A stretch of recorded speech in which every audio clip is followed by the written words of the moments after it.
பட்சத்தில் அவன் என்ன செய்கிறான்? அப்போ யோசித்து பார்க்கிறான். என்னன்னு 17வது வசனம், அவனுக்கு புத்தி தெளிந்த போது அவன், என் தகப்பனுடைய கூலிக்காரர் எத்தனையோ பேருக்கு பூர்த்தியான சாப்பாடு இருக்கிறது, நானும் பசியினால் சாகிறேன். அல்லேலூயா. அவன் என்ன சொல்றான்? எங்க அப்பாவுடைய கூலிக்காரருக்கு எப்படி இருக்கிறாங்க? பூர்த்தியான சாப்பாடு இருக்குது, அதாவது பரிபூர்ணமான உணவு இருக்கிறது, பரிபூர்ணமான சாப்பாடு இருக்குது. ஆனால் அவருடைய பிள்ளை நானும் பசியினால சாகிறேன். கூலிக்காரன் பரிபூர்ணமாக சாப்பிட்றான், பிள்ளை பசியினால சாகிறேன்னு என்ன சொல்லுகிறான்? உண்மையிலே பார்த்தோம்னா யார் பரிபூர்ணமாக சாப்பிடணும்?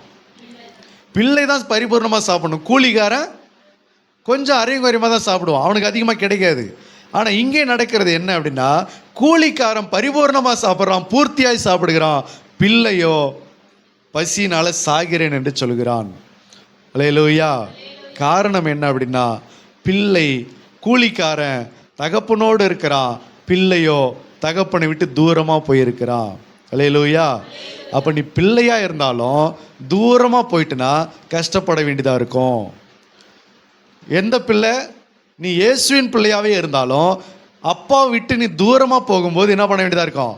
கஷ்டப்பட வேண்டியதாக இருக்கும். ஏன் தூரமாக போனாங்க? வேதம் சொல்லுகிறது, தங்கள் கிரியைகள் கண்டிக்கப்படாதபடிக்கு ஒளியினிடத்தில் வராதிருக்கிறார்கள் என்று சொல்லுகிறார் யோவான்ல. அப்போ அப்பா கூட இருந்தால் தன்னுடைய கிரியைகள் என்ன செய்யப்படும்? கண்டிக்கப்படும். இங்கே ஏண்டா உட்கார்ற, அங்கே ஏண்டா போன, அவங்க கூட ஏண்டா கூடுற, இங்கே என்னடா உனக்கு வேலை, இங்கே ஏன் விளையாடுற, போய் படிப்போ அப்படின்னு சொல்லி அப்பா என்ன செய்வாங்க? திட்டம் பண்ணிக்கிட்டே இருப்பாங்க, கண்டித்து கொண்டே இருப்பாங்க, சரிப்படுத்தி கொண்டே இருப்பாங்க.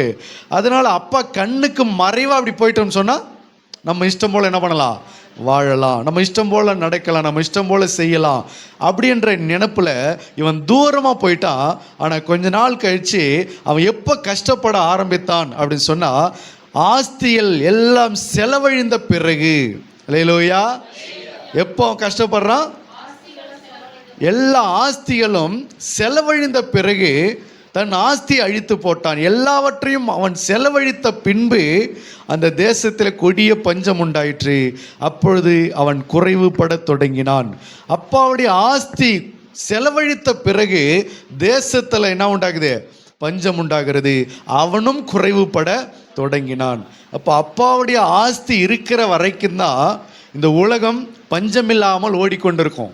அப்பாவுடைய ஆஸ்தி குறைய குறைய இந்த உலகத்தில் பஞ்சம் உண்டாக தொடங்கிவிடும். அல்லேலூயா. அப்படின்னா என்ன அர்த்தம்?